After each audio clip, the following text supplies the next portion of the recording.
다시 한번 로마서 8장 26절 말씀을 봉독합니다. 이와 같이 성령도 우리 연약함을 도우시나니 우리가 마땅히 빌 바를 알지 못하나 오직 성령이 말할 수 없는 탄식으로 우리를 위하여 친히 간구하시느니라. 아멘.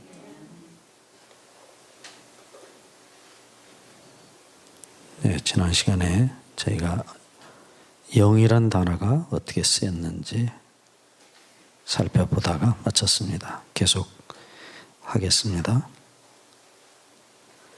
이 영이라는 단어가 사용된 세 번째 용례는 스가랴 12장 1절 가운데 나타난 사람의 영입니다. 스가랴서 12장 1절 말씀을 봅니다. 이스라엘에 관한 여호와의 말씀의 경고라. 여호와 곧 하늘을 펴시며 땅에 터를 세우시며 사람 안에 심령을 지으시니가 가라사대. 이 말씀을 보시면 심령이란 단어가 나옵니다.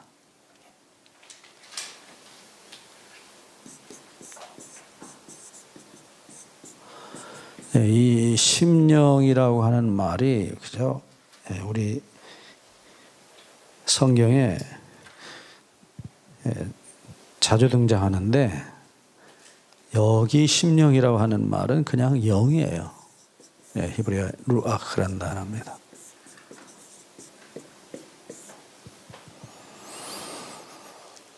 그래서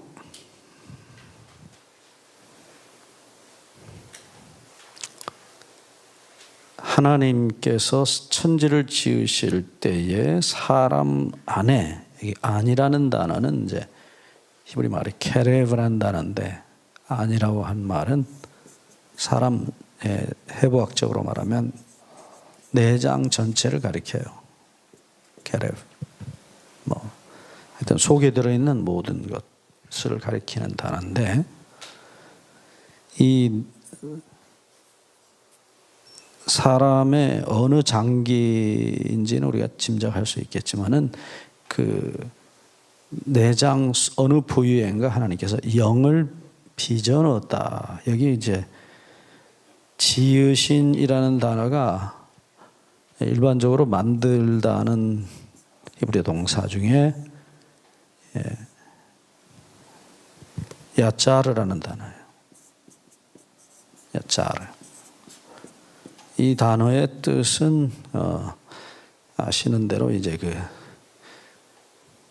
진흙을 가지고 그 그릇을 만들 때 그 빚는다. 이렇게 주물러서 당신이 원하는 모양대로 이렇게 지으셨다, 빚으셨다 이런 표현입니다. 그래서 토기장이라는 말 같은 이게 이제 명사가 되면 토기장이에요. 하나님께서 사람 안에 어느 부위인지 우리가 짐작할 수 있겠죠? 영을 빚어 넣으셨다. 동물에게는 그런 표현 쓴 일이 없어요. 오직 사람에게만 쓰였어요. 그래서 영이신 하나님이 영적 존재, 이제 우리는 물론 육체를 가졌기 때문에 육체라고도 부를 수 있지만 우리 안에 하나님의 영께서 우리와 교통할 수 있는 어느 자리를 빚어서 만들어 놓으셨다. 그런 표현이에요.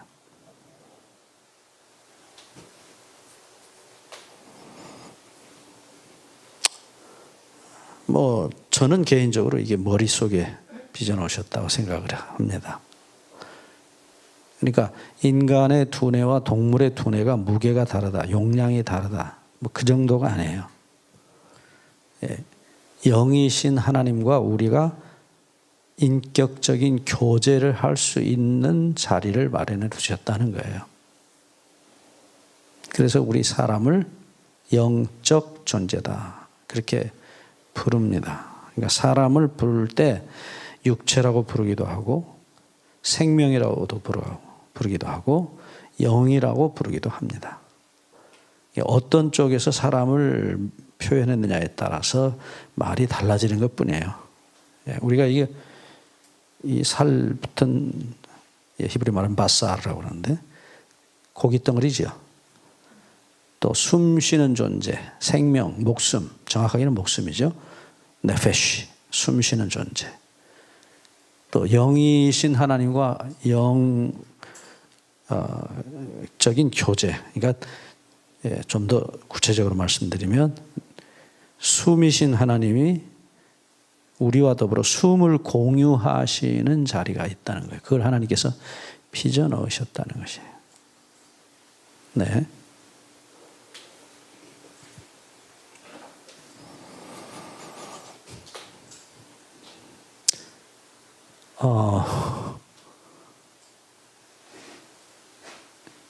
이 영이라는 말을 그렇게 보면은 그게 영이 하나님과 교통할 수 있는 기능, 구체적으로 말해서 우리 지난번에 창세기 1장 26절에 말씀하셨던 하나님의 형상, 그건 이제 밖으로 드러난 어떤 형상을 말할 때 형상이라는 단어를 썼지만 근원적으로 한마디로 얘기하면 영이라고 말할 수 있는 거예요.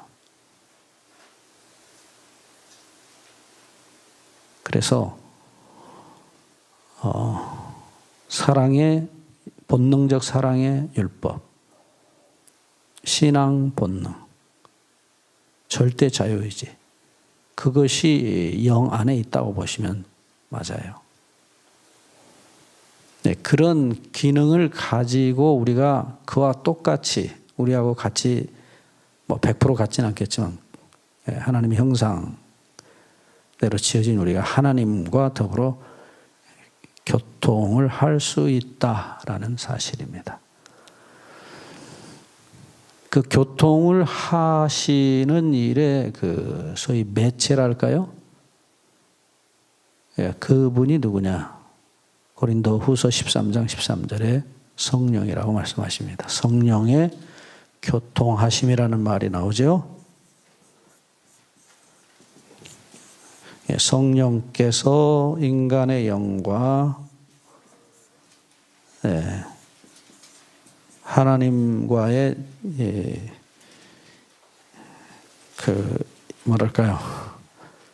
교제를 하시는 일에 그분이 실제로 일하신다는 얘기예요. 네. 그래서 자주 그런 표현이 나오지만은 요한계시록 1장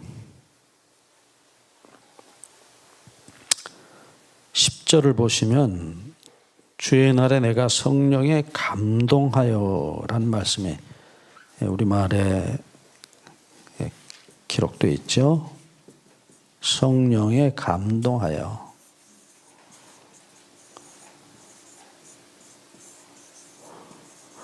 그러니까 감동되는 부분이 물론 인간 존재 전체지만 그 속에 들어있는 어디요? 영. 하나님이 그걸 교통할 수 있는 기능을 넣어놓으신 거예요. 그러니까 인격적 교제라고 흔히 말합니다. 이제 인자 붙여서 사람 인자, 인격적 그랬는데 영어로는 그걸 인격적이라는 말을 personal이라는 말을 써요. personal이라는 말 아시죠? person은 어떤 존재예요. 존재적 교통. 하나님은 인간이 아니시잖아요. 그러니까 하나님 쪽에서 말하면 신격적 교통 이래야 되겠죠. 근데 우리는 흔히 그걸 인격적 그렇게 표현해요. 네, 존재와 존재가 마음과 모든 걸 다 주고받을 수 있는 교통이에요. 그걸 실제로 누가 중간에 계신다고요? 성령께서요. 성령의 교통하심이라는 표현이 그걸 포함하고 있는 말씀이에요. 네, 그래서 요한계시록에 보면 예수님이 교회들에게 편지를 보내십니다. 네, 그런데 그 편지를 실제로 전달하는 분이 누구냐면 예수님의 목소리를 담아서 그대로 말씀하시는, 전달하시는 분이 계세요. 예, 분명히 그분이 성령이십니다. 그래서 말씀은 예수님 말씀인데 실제로 소리는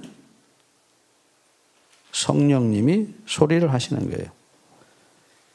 요한계시록 2장 7절부터 일곱 교회 모든 보내는 편지가 예수님 편지인데, 그 다 예수님이 보내라 해서 보내거든요.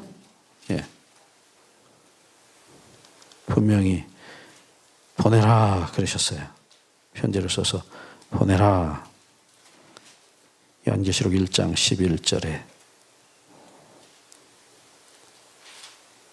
너 보는 것을 책에 써서 에베소, 스무나, 보가보, 두아디라, 사데, 빌라델베, 라오디게아 일곱 교회에 보내라. 예수님 말씀하십니다. 그런데 실제로 계시록 2장 7절을 보시면 귀 있는 자는 성령이 교회들에게 하시는 말씀을 들을지어다. 여기 보시면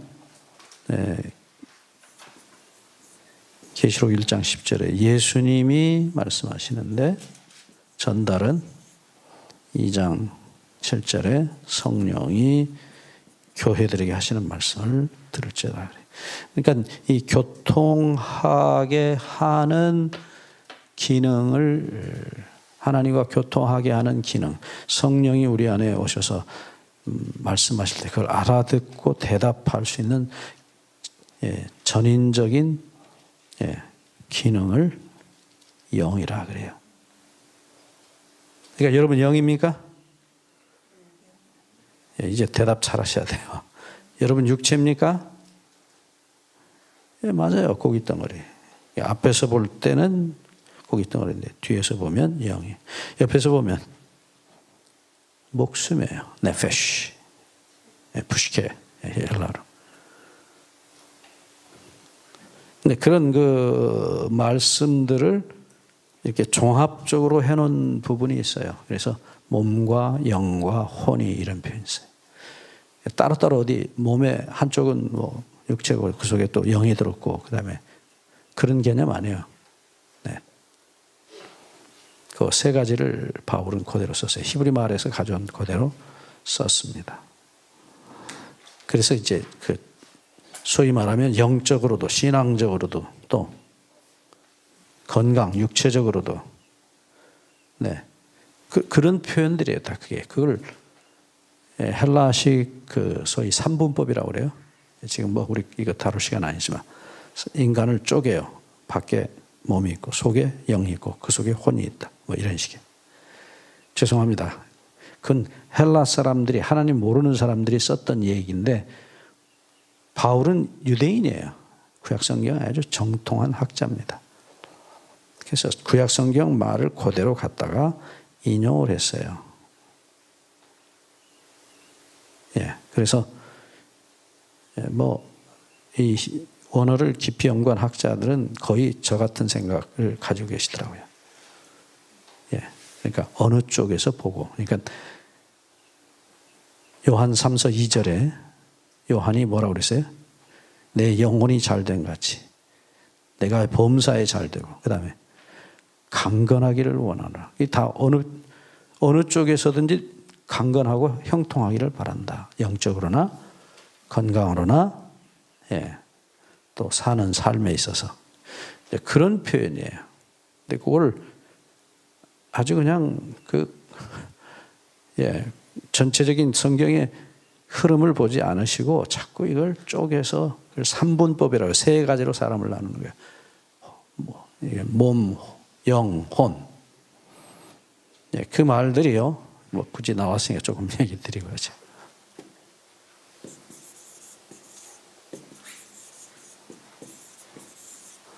이건 이제 헬라어로 소마 그럽니다. 소마 혹은 살크스.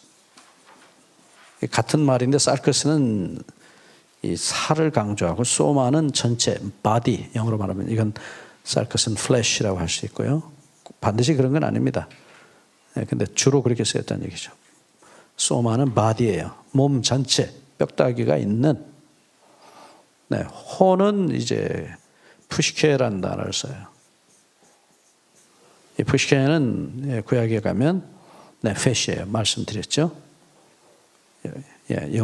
죄송합니다. 요거는 이제 구약에 가면은 구약에는 몸을 바사르라고 주로 써요. 이건 고기 덩어리입니다. 바사르. 이건 히브리어입니다. 이건 헬라어 신학이에요. 이 푸시케는 구약에 가면은 네페시예요.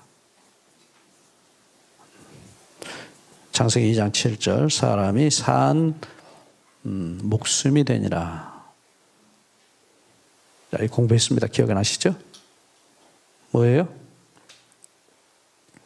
물고기도 산 네페시고, 네페시가 무슨 뜻이라고 그랬어요? 숨 쉬는 존재라고요. 숨 쉬는 존재. 본래 말이 그래요. 예. 히브리어로 시체를 말할 때는 죽은 네페시 그래요. 살아서 숨 쉬는 것은 산 네페시 그래요. 산 네페시. 그래서 한문으로 생령. 물고기나 동물한테는 생물. 사람은 영적인 동물이라고. 그 틀린 말이에요. 영이 아니에요. 정확하게.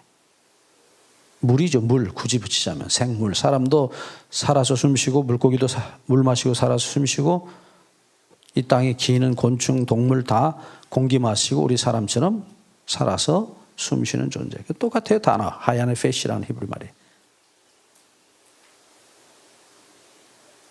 그러니까 이게 이렇게 뒤죽박죽 번역을 해놓으니까 정신이 없어요. 이게 도대체 뭐가 뭔지를 모르는 거예요.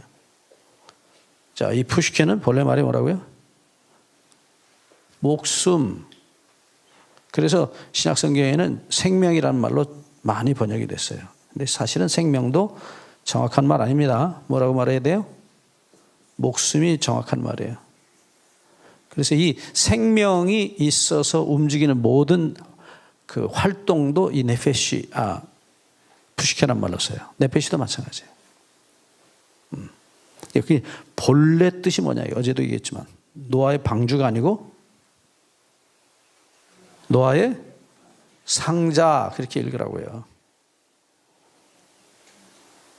그 갖다 적용을 할 때 어떻게 적용을 했는지 잘 봐야 돼요. 본래 의미가 뭐였는데 그걸 어떻게 사용했는지를 보셔야 돼요.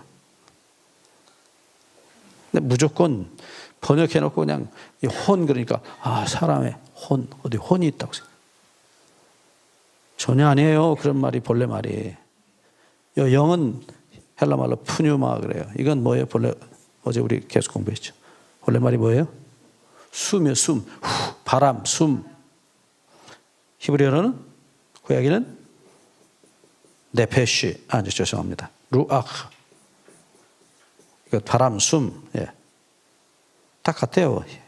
구약이나 신약이나 원래 말이 바람, 숨. 예, 바람, 이것도 바람, 숨, 그래요. 여기 이제 하나 더 한다면, 구약에는 느샤마라는 단어가 있어요. 예, 이건 이제 거친 숨을 가리켜요. 예, 이 단어가 나온, 느샤마가 나온 원어가, 뿌리가 나샴이라는 동사인데, 이게 해산하는 여인이 숨 쉬는 데 썼어요. 이사야 42장 14절에 여자 해산하는 어머니가 숨을 헐떡거린다 그런 뜻이에요. 그러니까 창조하실 때 하나님께서 창세기 2장 7절에 보면 여기는 루아크라는 단어를 안 쓰고 느샤마라는 단어를 썼어요. 네, 그게 무슨 얘기인지 아시겠죠? 하나님이 아담을 낳은 건 아니신데 흥분과 기대의 숨이에요. 예, 이렇게 숨이 이렇게 그냥 숨인데 움직이는 숨이에요. 이해하셨죠? 네.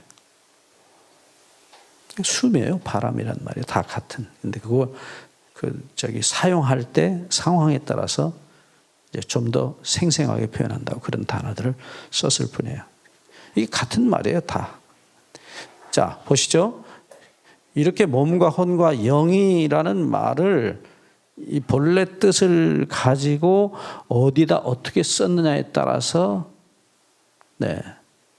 적용하는 데에 쓰여진 용도가 달라지는 것 뿐이지 본래 말이 가지고 있는 의미가 없어지는 건 아니에요. 예를 들어서 바울이 로마서 7장 18절에 보시면 내 속 곧 내 육신에 선한 것이 거지 아니냐. 그때는 바디를 이 몸 자체를 말하는 소마가 쓰인 게 아니라 살크스라는 단어를 써요.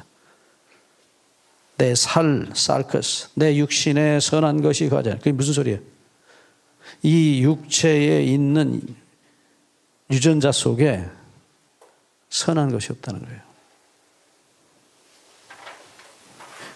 그냥 이렇게 허우대가 이렇게 있는 모양이 있는 사람, 바디가 아니고 이 살, 정확하게는 우리 속에 있는 살 속에 있는 우리 종자, 유전자 속에 선한 것이 없다. 그걸 바울이 예수님 만나고 깨달아요. 그냥 죄만 용서받는 게 아니에요. 살아가면 갈수록 나라는 이 유전자 속에 죄가 가득하다는 사실을 얘기할 때는 그럴 때는 살크스를 써요. 소마를 안 써요. 누가 이 사망의 몸에서 나를 건져내랴. 로마서 7장 24절을 쓸 때는 소마예요. 거기는. 이 육체가 바뀌어야 된다는 게 육체가. 그래서 그 육체가 바뀌는 게 로마서 7장 24절에 누가 나를 이 사망의 몸에서 건져내랴에 대한 대답이 8장 23절이에요. 우리가 예수님 재림하실 때 몸의 구속을 기다린다 그래요. 어떤 몸이요? 예수님의 죄 없으신 몸, 부활하신 몸이에요. 죄의 유전 형질이 전혀 없는 몸이에요. 그걸 빌립보 3장 21절에 자기 영광의 몸의 형체와 같이 변케 하시리라. 아멘. 전 지난번에도 얘기했지만 예수님 재림이 너무나 기다려지는 사람이에요. 왜요? 하늘나라 가서 뭐 재밌게 잘 산다는 것 아니고 그건 뭐 감히 이 제발 육체 속에 있는 죄의 이 유전 형질로부터 벗어나고 싶은 거예요. 예수님을 믿고 거듭나고 새 영과 새 마음을 받았는데도 뭐예요? 이 죄의 본성, 이 바울이 말한 살크스, 육신 속의 이 죄의 본성이 나를 잡아다가 내가 원하지도 않는데 죄를 짓게 만들어요. 아주 그 싸움이 너무 지겹습니다. 하루 이틀 아니고 죽을 때까지 해야 되는 싸움이에요. 그게 언제 그 몸에서 해방이 된다고요? 주님께서 오셔서 자기 영광의 몸의 형체와 같이 변케 해 주실 그날. 정말 그날이 너무나 그리워요.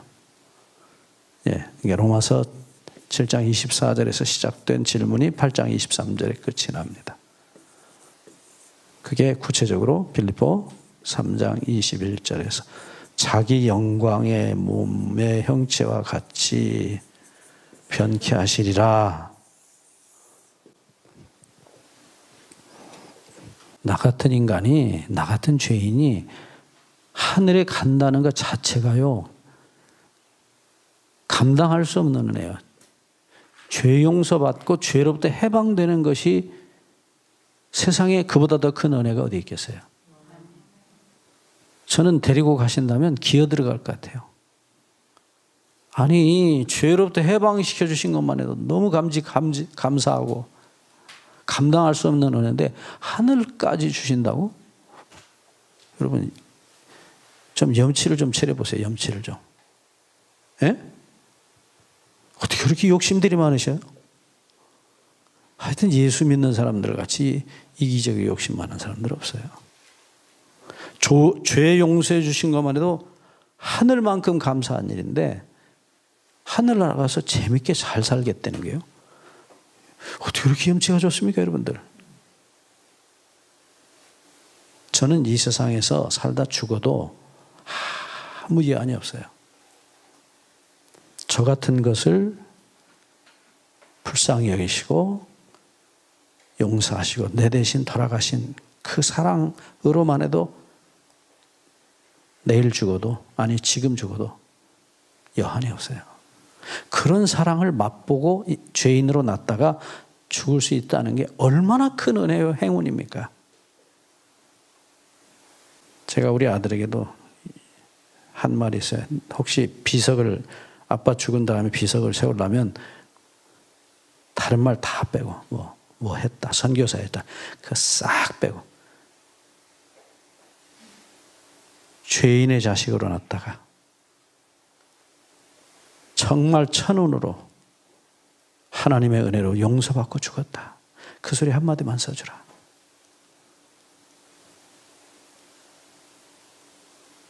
뭐 하늘나라 가고, 그거는요, 그러니까 이 세상에서도 잘 먹고 잘 살고 천국 가서도 잘 먹고 잘 살겠다. 네? 죄로 인해서 지금 죽어가는 영혼들이 얼마나 많은데 자기는 천국 가겠다. 그게 말이 되냐고요. 그 예수 정신이요, 마귀 정신이요. 얘기 똑바로 합시다. 예수 정신이요, 마귀 정신이요.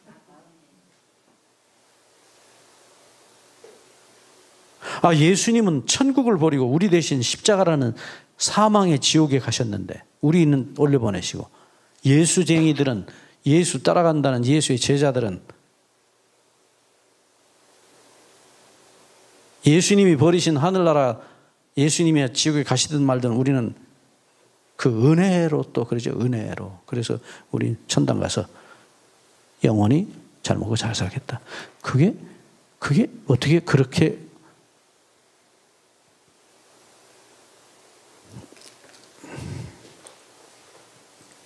죄송합니다. 제가 너무 과한 말씀 드린 것 같아요. 나중에 이 믿음으로 말미암는 이 공부할 때 우리가 예수님이 가지셨던 믿음에 대해서 공부하면 나와요. 도대체 예수의 믿음. 요한계시록 14장 12절에 성도는 하나님의 계명과 예수 믿음을 지키는 자니라. 하나님의 계명은 알겠어요. 십계명이니까. 예수의 믿음이 뭐냐? 그걸 보통 우리가 예수님을 믿는 믿음으로 해석합니다. 아니요. 성경은 예수님이 본인이 인간으로 오셔서 하나님께 모든 걸 다 맡기고 사셨던 그 믿음도 얘기하고 있어요. 이 학자들이요, 이 두 개 가지고 머리가 터지게 싸웁니다. 우리나라 같으면 이 장로교회 쪽, 특별히 고신파 이쪽에서는 예수를 믿는 믿음이다. 그리고 이쪽 감리교회 쪽은요, 아니라는 거예요. 예수님이 가지셨던 믿음이다. 그래도 그게 맞냐 틀리냐고. 얼마 전에도 제가 논문 읽었지만 정말 머리 터지게 싸워요. 다 양쪽이 다 맞아요. 하나 틀린 소리 안 해요. 나중에 그건 살펴보겠습니다. 자, 제가 여러분들에게 이 영이란 말, 지금 스가랴 12장 1절 말씀을 어떻게 이해시켜야 될지 모르겠어요. 왜냐하면 이게 이해되지 않으면 영이신 하나님과 숨을 공유하는 게 가능하지가 않아요. 그건 조금 후에 다시 좀 더 설명을 드리겠습니다. 자, 이제 네 번째 얘기로 갑니다. 영이 쓰인 단어의 경우. 사람 속에 불어넣으신 창세기 2장 7절에 생기를 불어넣으셨다. 이때 기가 바람이에요. 생은 말 그대로입니다. 살아있는 하이라는 히브리 말이고요. 바람, 여기서는 아까도 말씀드렸지만 느샤마라 단어를 써요. 이제 루아흐란 말과 동의어예요. 바람, 숨이에요. 같아요. 달걀, 계란 그런 식입니다. 이것이 구약에 보면 이 두 단어가 이렇게 혼용돼서 쓰여졌어요. 근데 느샤마는 특별한 경우에 쓰였고, 이 루아흐는 가장 보편적인 바람, 숨, 그런 뜻으로 쓰여서 같이 쓰이기도 하고요. 예.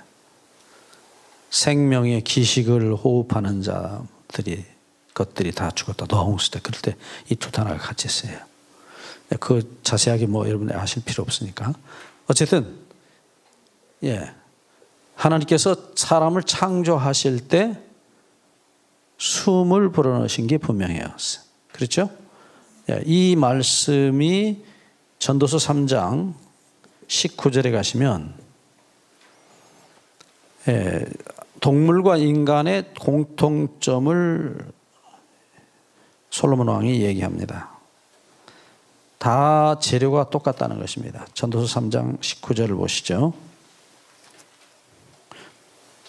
만드신 재료가 같다는 것입니다. 흙과 생기로 만드셨다는 거예요. 여기는 호흡이 그랬어요. 개정개혁 성경 뭐라고 번역했습니까? 전도서 3장 19절 개혁 성경은 다 동일한 호흡. 거기도 호흡이에요? 아, 예, 호흡입니다. 루아흐란 단어예요.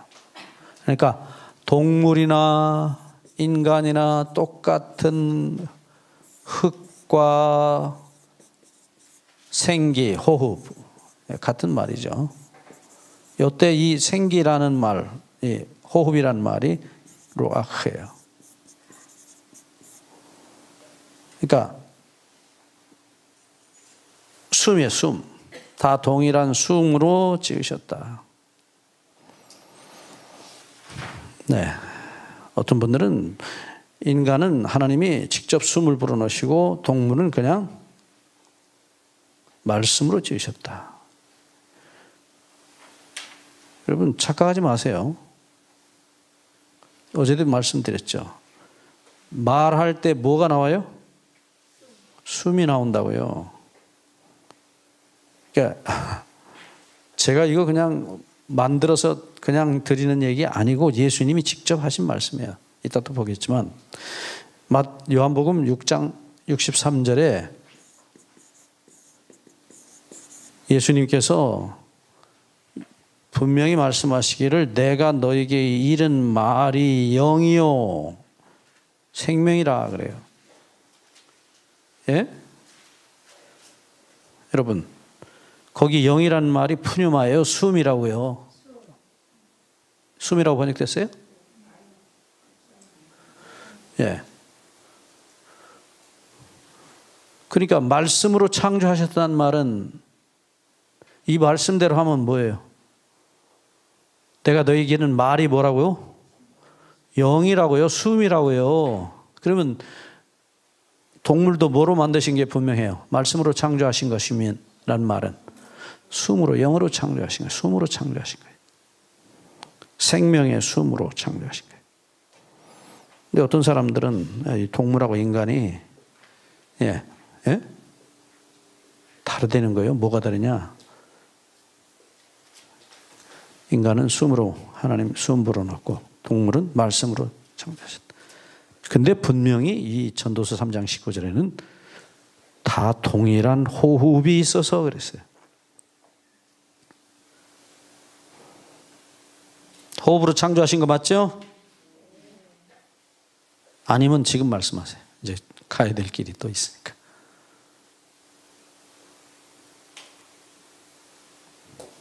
그러니까 성경을 성경대로 안 믿어요. 그리고 자기 생각을 가지고 성경을 봐요. 그러니까 번역이 뒤죽박죽이 되는 거예요. 제발 그러지 마세요. 하나님께서 분명히 다 동일한 호흡으로 창조하셨다. 이게 무슨 말이에요? 호흡이 루아흐라고요. 근데 참 재밌는 게요. 예. 전도서 12장 7절을 보세요. 전도서 12장 7절을 보시면 흙은 여전히 땅으로 돌아가고 신은, 영은 그 주신 하나님께로 돌아가기 전에 기억하라. 자, 여기 보시면 전도서 12장 7절에 아주 중요한 말씀이 나와요. 자, 흙은 나온 고향이 어디예요? 예? 땅으로 돌아가요. 땅에서 왔어요. 우리가 다 흙이에요. 히브리 말로 아파라란다. 먼지예요, 먼지.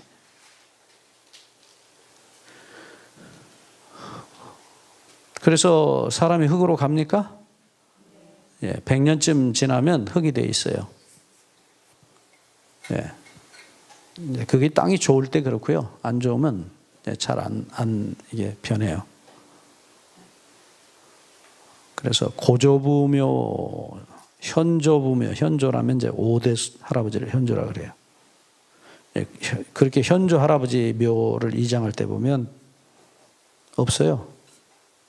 네, 뼈도 다 녹아버리고 이렇게 되게 좀 거무스름한 흙이 이렇게 보여요.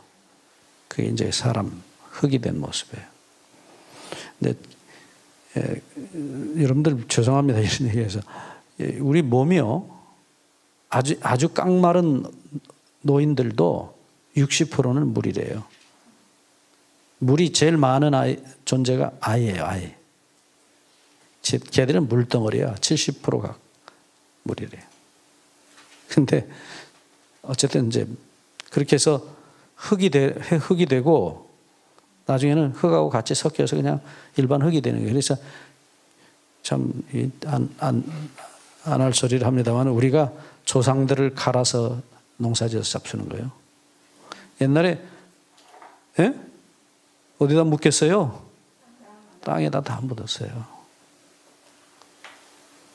그래서 그냥 우리 그렇게 그리고 물도 무슨 물이에요? 지하수? 예? 아이 참 얘기 똑바로 하자고요. 빗물만 먹는 게 아니고 우리 조상님들 물 대신 물도 거기 있어요. 지하수에. 그 물이 어디 갔겠어요? 땅속으로 내려가죠. 아이 이런 얘기 해서 죄송합니다. 흙으로 돌아가요. 맞죠? 사람의 죽음의 과정은 첫째, 심장사. 두 번째, 뇌사. 마지막에 세포사 그래요. 그러면 이제 세포가 흙으로 돌아가는 거예요.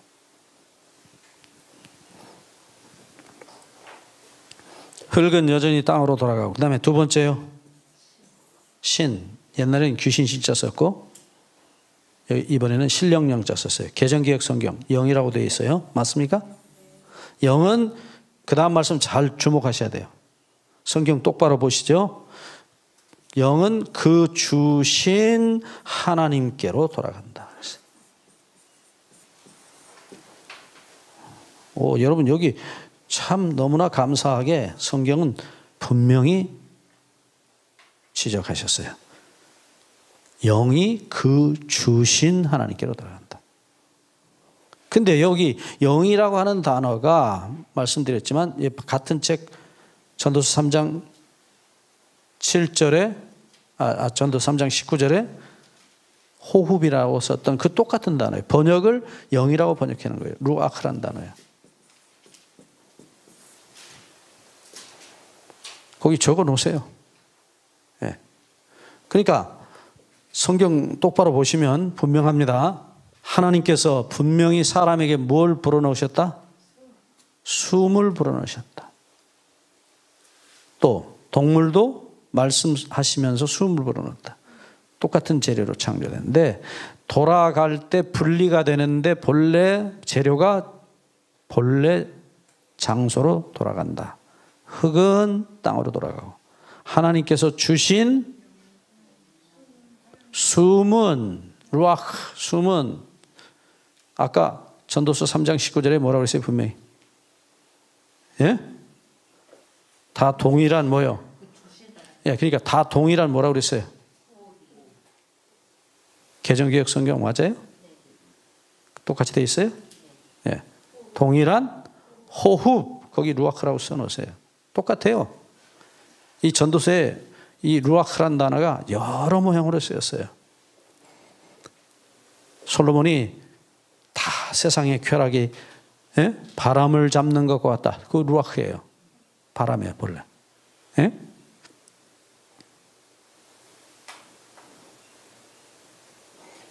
여러 모양으로 썼어요. 똑같은 한 단어를 가지고. 자, 이 보시죠. 다시 돌아갑니다.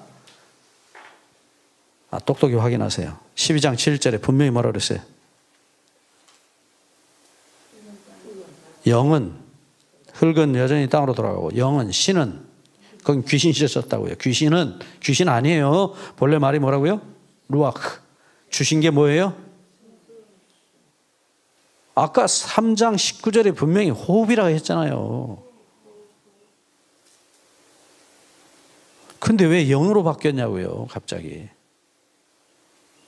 이게 번역하시는 분들이 사람 죽은 다음에 영혼이 있다, 영이 있다, 신이 있다 라고 믿는 분들이 그렇게 번역을 안 할 수가 없는 거예요. 네? 근데 히브리 말이 똑같은 루아흐예요. 하나님 말씀 제가 한자라도 바꿀 권세 저한테 없어요. 여러분에게도 없어요. 거기 분명히 지적하셨죠? 전도서 12장 7절에 뭐라고요? 그 주신 하나님께로 돌아간다. 주신 분이 뭘 주셨는데? 호흡을 주셨어요. 숨을, 루아흐를 주셨어요. 그러니까 그 동일한 호흡이 주신 하나님께로 돌아간다. 신령영자를 써놓으니까 이제 사람이 죽은 다음엔 영혼이 있어서 하나님께로 가는구나. 천번에 성경은 그렇게 말하지 않아요.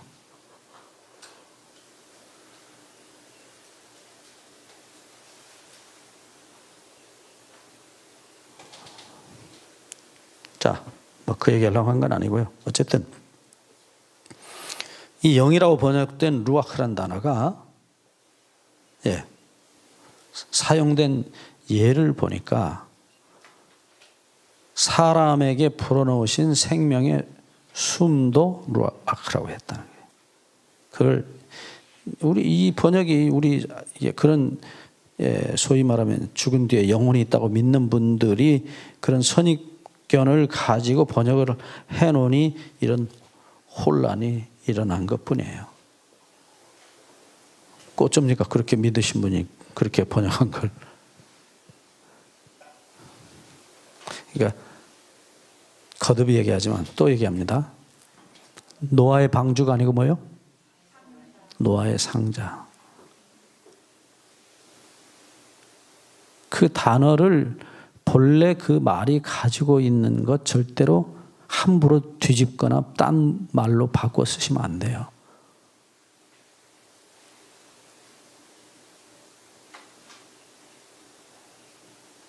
자, 또 갑니다. 5번째.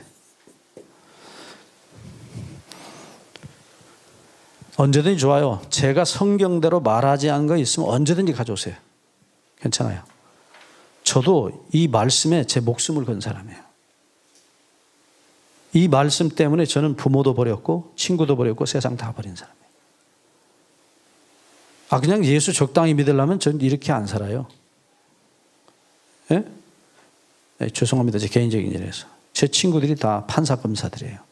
서울법대 나온 똑똑한 친구들이. 저 선교사 될 생각 추호도 한 일 없어요.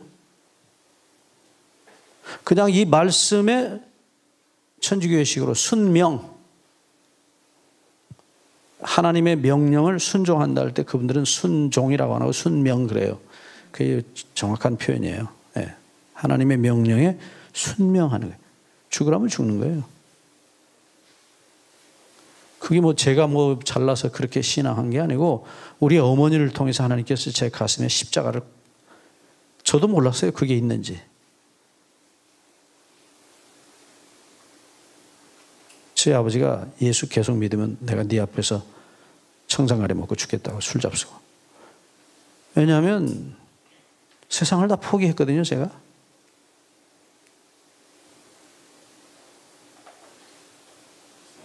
제 친구들이 서울법대 나온 애들이 우리 집에 와서 텐마루에 앉아가지고 저를 보고 미친놈이라고 그래요. 말도 안 해요. 한숨만 쉬어요. 저 미친놈. 돌아도 보통 돈 놈이 아니야 저거. 예? 그러면 그날 우리 아버지 술 말로 잡서요. 자기 인생이 끝났거든요.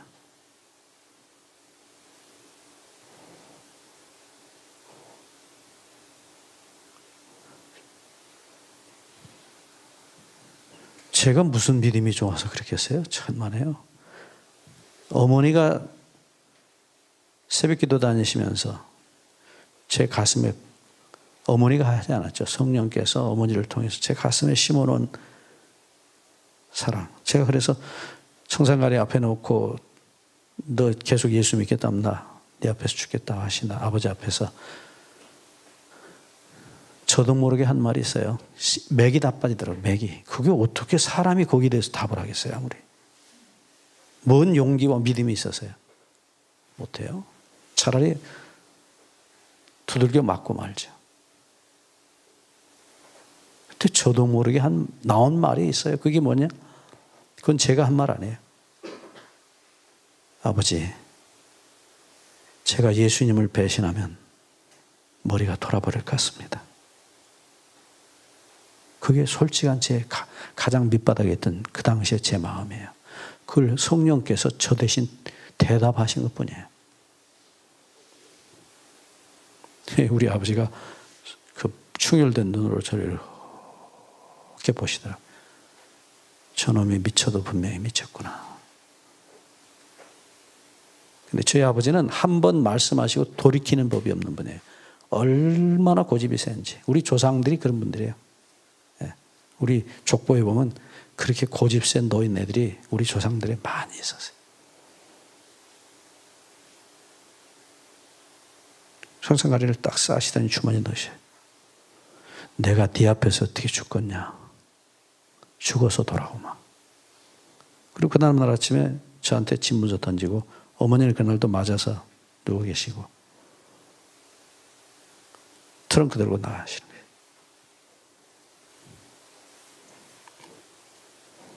여러분,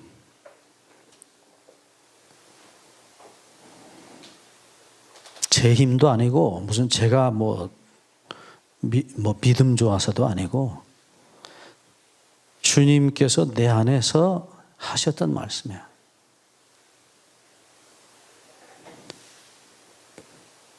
주님을 배신하면 머리가 돌아버릴 것 같습니다.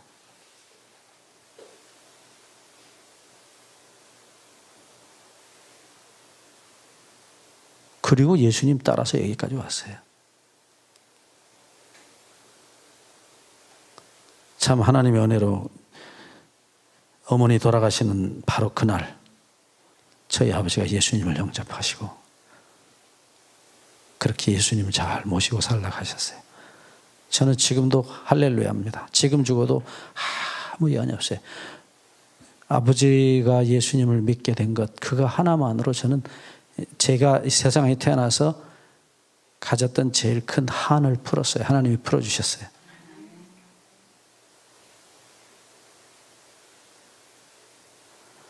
어차피 죄 지은 놈이 죽어서 지옥 가는 것 당연한 거 아니에요? 여러분 어떻게 생각하세요? 그렇게 해도 여러분들 너무 염치들을 그렇게 차리시면 안 돼요. 죽을 놈이 죽는 게 당연한 거고 용서받은 것만으로도 그 사랑을 입은 것만으로도 우리는 감당할 수 없는 은혜를 입은 사람들이에요.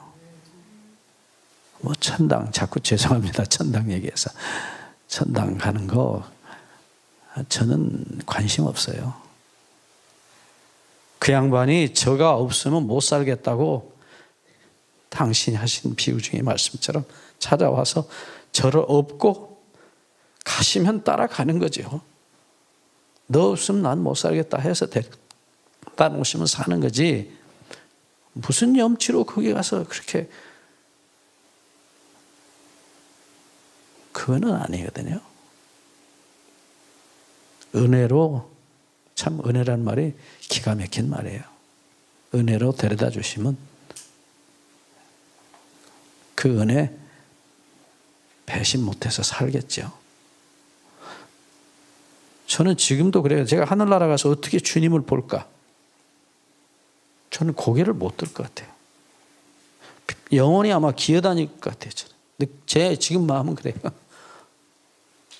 아니, 나 같은 배은망덕한 인간을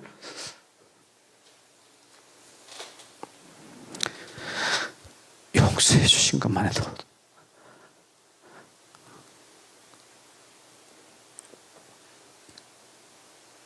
나 위해서 갈기갈기 찢겨 돌아가신 것만 해도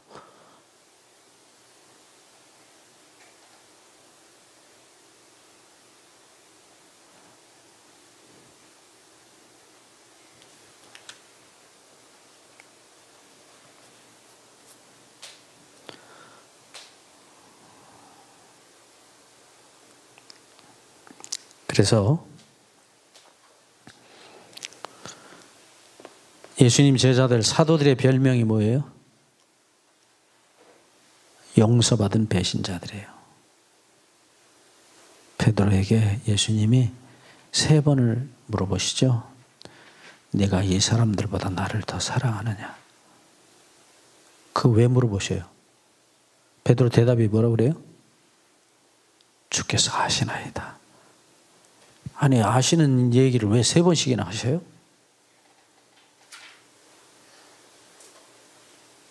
모르셔서 자꾸 질문하시냐고요.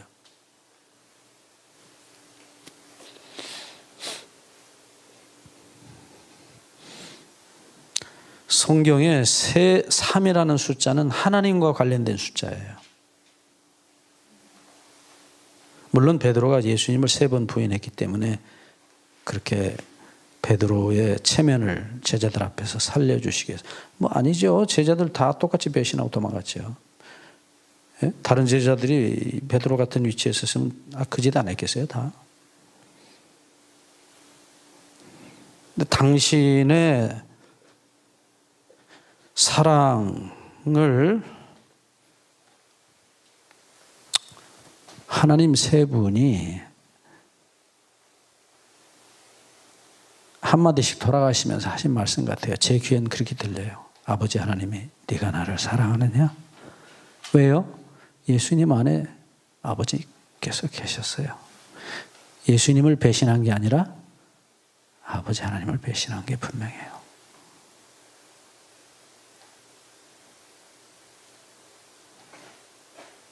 하나님 안에 성령님이 계십니까? 예, 분명히 계세요. 고린도전서 2장 10절 11절에 하나님의 심정을 누구밖에 모른다고? 성령밖에 몰라요. 그 가슴 속에 계신, 그래서 성령이 오셔야 될 이유가 나중에 우리 다시 보지만 성령님이 아니면 하나님의 사랑을, 하나님의 심정을 전달해 줄 존재가 없어요. 천사가 와서 설명하면 그건 설명이에요.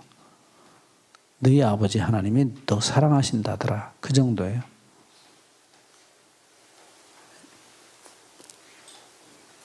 아빠의 마음을 정확하게 전달해 줄 수 있는 사람 누구예요?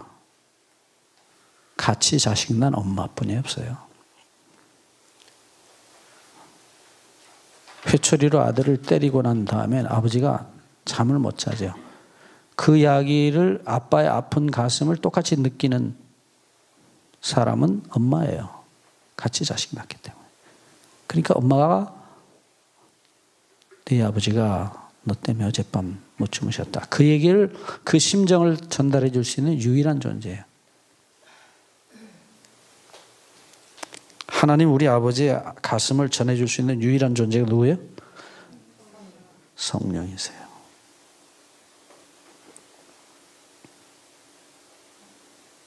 그래서 성령을 받아야 된다는 말이, 그래서 나오는 말이에요. 로마서 5장 5절. 로마서 5장 5절. 하나님의 성령으로 말미암아 무엇이? 하나님의 사랑이 우리 마음에 부어진다는 거예요. 뭐가 부어져요? 병 고치는 은사가? 방언하는 은사가? 아니요. 그것은 선물이에요. 하나님이 아니에요. 엄마가 가져오는 선물이 같아요? 달라요. 여러분 어떻게 엄마가 선물입니까? 엄마는 엄마죠. 여러분 왜 우리가 성령 받아야 되는지 필요, 성령이 오셔야 될 이유 뭐라고요?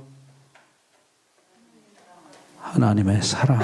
하나님의 사랑이란 말보다는 하나님의 심정이라고 하면 우리는 좀 더 이해하기 쉬워요. 네.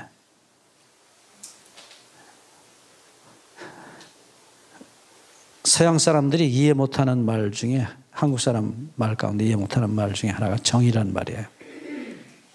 정, 한 이런 말 못 알아들어요. 우리는 그런 표현하죠. 네. 정으로 산다 그러죠. 근데 서양 사람은 그걸 뭐라고 표현해요? 사랑으로 산다 그래요. 근데 우리 한국 사람은 예? 자, 물어보겠습니다. 정이 더 짙어요? 사랑이 더 짙어요? 한국 사람은 그 말이 뭔지 알아요.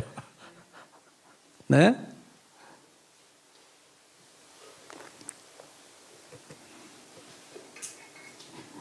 사랑이라는 말은 우리 한국 사람은 이몽룡이가 춘향이 끌어안고 궁뎅이 두드리면서 하는 소리예요. 사랑, 사랑, 내 사랑. 그거는 예? 기생한테 하는 소리지. 예? 아니거든요. 부부가 40년, 50년 살면서 뭐로 살아요? 예. 정 때문에 그러잖아요. 예? 유행가에 있잖아요.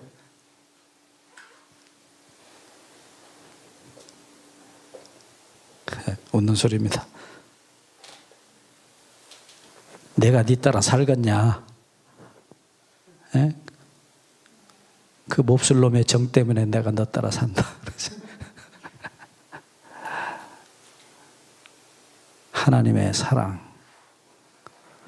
영어로 그걸 이제 하트라는 말로 써요. 가슴, 심장. 네. 하나님의, 우리말로는 심정, 하나님의 가슴, heart of God.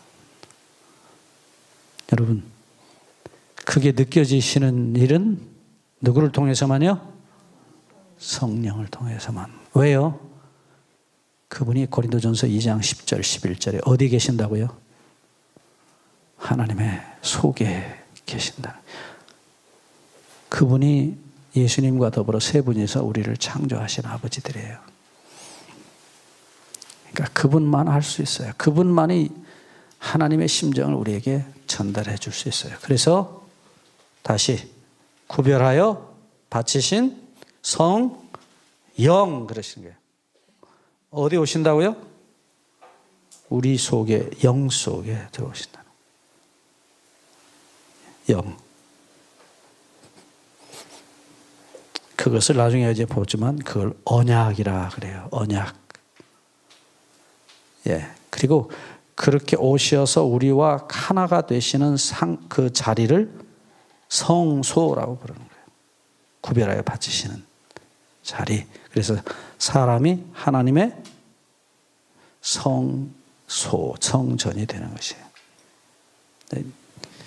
이건 아주 중요한 얘기이기 때문에 다음 시간에 좀 자세히 보도록 하겠습니다. 성경을 성경대로 그대로 읽으셔야지 자기 생각 가지고 자꾸 하나님이 본래 주셨던 말씀 왜곡시키지 않기를 바랍니다. 주의 영께서 오늘도 저와 여러분들의 심령에 충만하게 임하셔서 하나님의 가슴이 느껴지는 그런 은총 누리시기를 다시 한번 주의 이름으로 간절히 바랍니다. 기도하겠습니다. 하나님 우리 아버지, 죄로 인해 무지몽매해져 버린 저희들, 아버지 그렇게도 주시고 싶어 하셨던 당신의 가슴, 당신의 사랑의 숨, 아버지 우리도 그 사랑에 가슴 속에 영원히 감이 있기를 구합니다. 이 죄인들을 용서하시고 십자가의 피로 씻으사 우리의 눈도 귀도 우리의 가슴도 열어주시고 아버지의 영원한 사랑의 영 우리 가슴에 영원히 머물 수 있도록 우리 가슴을 열고 주님 영접할 수 있도록 우리 모두를 오늘도 성령으로 감동시켜 주시고 인도해 주시기를 예수님의 이름으로 간구하옵나이다.